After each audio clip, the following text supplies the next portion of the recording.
Kung Fu is awesome, right? For us practitioners, it's very easy to talk about all the things that we love and are awesome about Kung Fu. But since the term Kung Fu translates roughly to hard work or skill acquired over a long time, today we are going the opposite way and I want you to present the top 5 worst things about modern Kung Fu as we know it. And I know especially for the last one, I will receive a lot of discussionable messages from some of you, so let's dive deep.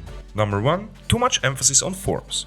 We all know the beautiful movements from Kung Fu forms out of various movies, whether that be Jackie Chan in Drunken Master or Donnie Yen in Ip Man with his Wing Chun dummy. Practicing forms can have a huge benefit. If a form is practiced with speed and intent, it can develop a good baseline of athleticism and flexibility. We even find forms in modern combat sports. Just look at the speed bag of the boxer, for example. But nobody expects the boxer to fight like this, and there is where the problem arises. Gets dangerous very quickly if forms are advertised as fighting. I would love it if fighting would look like how it's presented in the movies. Believe me, I would be the first person to learn Aikido, but unfortunately we don't live in such a world. When the instructor is only talking in if, woulds and coulds without ever demonstrating the real world application of a movement in a form, that should be a big red flag. Fighting is pure chaos, and as my instructor very nicely pointed out once, something always gets broken when you fight, even if it's only your ego.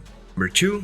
No sparring at all. There are schools out there in the world who think their techniques are too deadly to be practiced with live resistance. You would get hurt or have a broken arm immediately when you apply certain techniques. So you are held back in something that we call mannequin training. This is a training method where your partner acts like a mannequin and helps you out by always punching or kicking in the same manner without ever putting the singlest portion of resistance to it. Don't get me wrong here. This can be good for the absolute beginning when you have to figure out the coordination of your limbs, but we should come as fast as possible away from it. This training method is pretty dangerous because it is the easy way to train applications and techniques, and therefore we like to do it. We don't get hit very much because everything is controlled. Life begins at the edge of our comfort zone.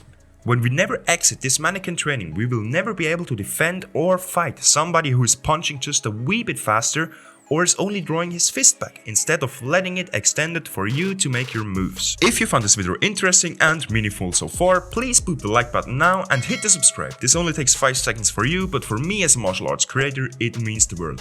Thank you very much. Moving on. Number 3. Shady business practice. A huge red flag and usually a big sign for a McDojo or shady business methods. Back in the old days of Kung Fu practitioners, were often let alone with their training.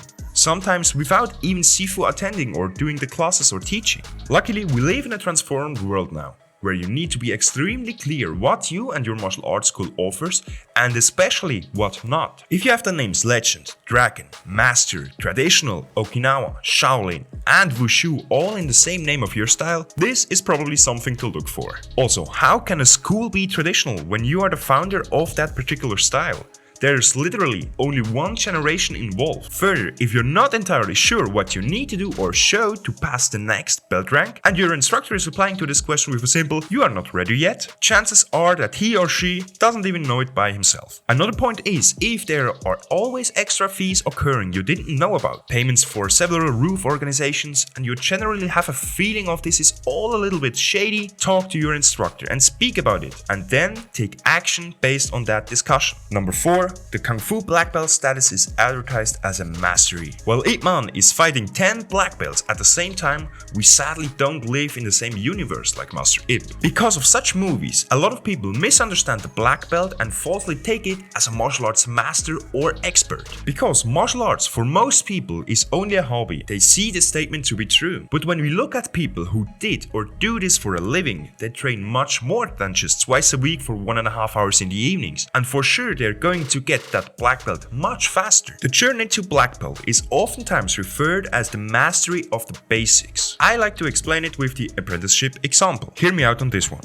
If you're learning the job of a mechanic, you have somebody that teaches you the job in the first 3 to 4 years. You don't have a really good salary yet because you can't work independently and you need to master the basics of, for example, how to fix an engine, how to change a tire. You need to learn about electronics, motor oils, gear reparation and a lot of other things about the car. Nobody expects you to be a pro after those 4 years, Because after you have received your apprenticeship certificate, you start with the real work in the actual industry. Now it's time to get experience and to be a professional after a couple more years. And the exact same thing, in my opinion, is true also for the case for the black belt in martial arts. Number 5. Comparing Kung Fu with MMA. With the ongoing and increasing popularity of mixed martial arts in the West, traditional Kung Fu schools like mine have a harder time from day to day. A lot of times we then hear questions like, would this technique work in MMA? Or, is this legit in the octagon? This is very misleading because it compares apples with cars. And I want you to listen closely now because this is very important. Kung Fu originally was developed for fighting on the battlefield. This was for warfare and not for sports. That is not something I give you my opinion about.